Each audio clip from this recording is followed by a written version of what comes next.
আসসালামু আলাইকুম প্রিয় দর্শক, আমি আপনাদের মাঝখানে আজকে 5 ধরনের ব্যক্তিদেরকে নিয়ে হাজির হয়েছি, বা 6 ধরনের ব্যক্তিদেরকে নিয়ে, যাদেরকে নিয়ে আপনাদের মাঝখানে হাজির হয়েছি আর যাদেরকে নিয়ে আমি কথা বলবো আজকে।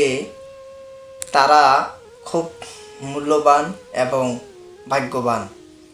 যাই হোক, আমি আমার সর্বপ্রথম আমার স্রষ্টাকে স্মরণ করি এবং তৎসঙ্গে আমার হজরত আহমদ মোহাম্মদ মুস্তফা সাল্লাল্লাহু আলাইহি সাল্লাম এবং হায়াতুন নবী মহানবীকে স্মরণ করে তার রওজায় আমার ভক্তি ও সালাম জানিয়ে আমার প্রিয় মুর্শিদ দয়াল বাবা হানিফ চাঁদের পাক কদমে চুম্বন রেখে কিছু কথা আপনাদের মাঝখানে বলবো।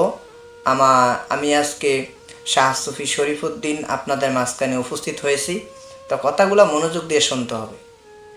খুব মূল্যবান কথা, বা খুব একজন মুসলমান হিসাবেই এই লোকদেরকে চিনতে হবে এবং এই লোকদের কথা শুনতে হবে, জানতে হবে। তো আর কথা না বাড়িয়ে সরাসরি চলে যাচ্ছি সেই লোকদের কাছে। তো প্রথম নাম্বারে হচ্ছে কবরে সওয়াল জবাব এবং কবরে মুনকার নকিরের প্রশ্নের মুখামুখি পড়া লাগবে না 5 থেকে 6 ধরনের ব্যক্তি।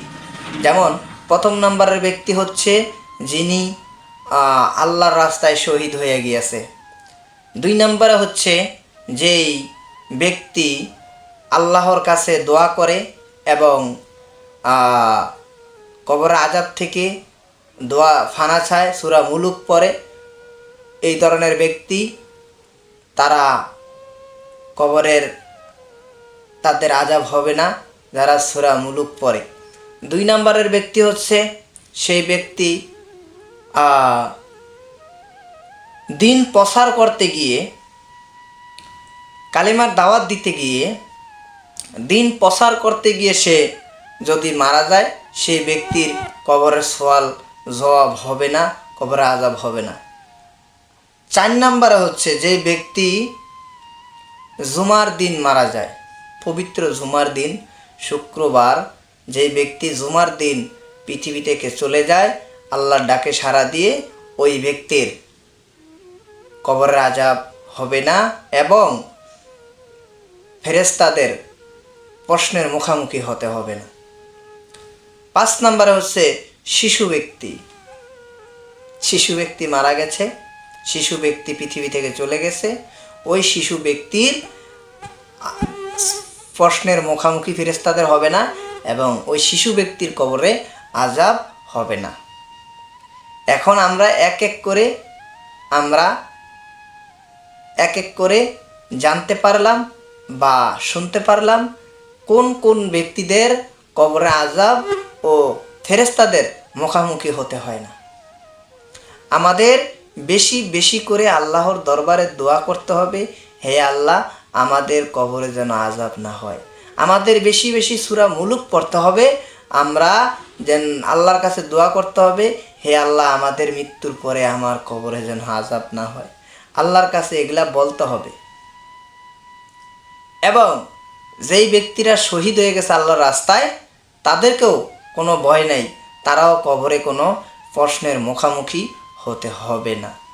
এবং শিশু ব্যক্তি শিশুকালে মারা গেছে, তারও কোনো ভয় নাই, তারও কোনো টেনশন নাই, তারও কোনো চিন্তা ভাবনা নাই, ফেরেশতার মুখামুখি প্রশ্নের হতে হবে না।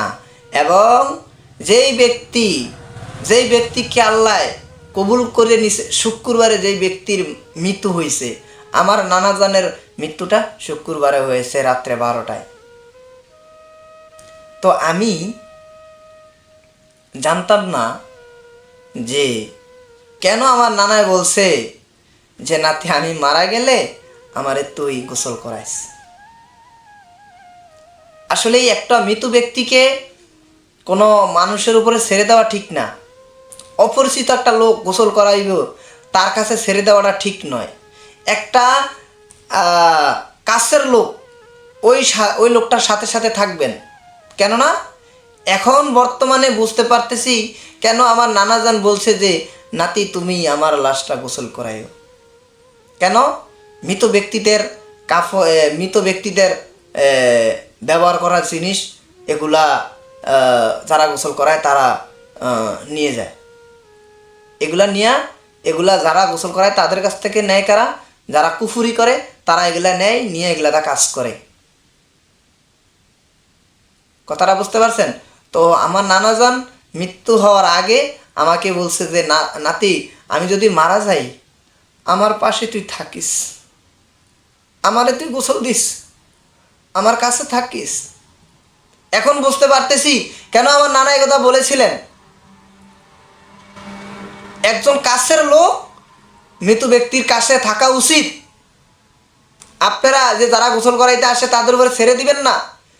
তার আত্মীয় স্বজন কেউ একদম শুরুতে শেষ পর্যন্ত, গোসলের শুরু থেকে শেষ পর্যন্ত থাকবেন, স্ট্রংলি দাঁড়ায় থাকবেন, দেখবেন কি হচ্ছে। তার সাথে একটু আগ পাস করে দিবেন, পানি টানি এনে দিবেন, সাহায্য করে দিবেন, থাকবেন, স্ট্রংলি থাকতে হবে। কারণ মৃত ব্যক্তিদের পোশাক মানে কাপড় এগুলা ওই গোসল করায় যারা তারা নেয়, নিয়ে এগুলা ওই যারা আবার কুফুরি করে, তাবিজ তুমার করে, তাদের কাছে দেয়। এই জন্য আমার নানা বলছে কি যে নাতি, আমি মরলে আমারে গোসলটা করাবি তুই। আমারে তার লাশের পাশে আমি ছিলাম, গোসল করাইছি। তো এইরকম একটা লোক থাকবেন, ওই অপরিচিত কারো কাছে ছেড়ে দিবেন না একেবারে। তো অবশেষে কি বুঝতে পারলাম, মৃত ব্যক্তিদের গোসল যখন করাইবে তখন কাছের কেউ স্ট্রংলি সে জায়গায় থাকবেন, থাকা উচিত। আশা করি আমার কথাগুলো আপনারা বুঝতে পারছেন। তো সকলকে সালাম ও সুদ্রা ভালোবাসা জানিয়ে চলে যাচ্ছে, আবারও এক সময় ফিরে আসবো আপনাদের মাঝে।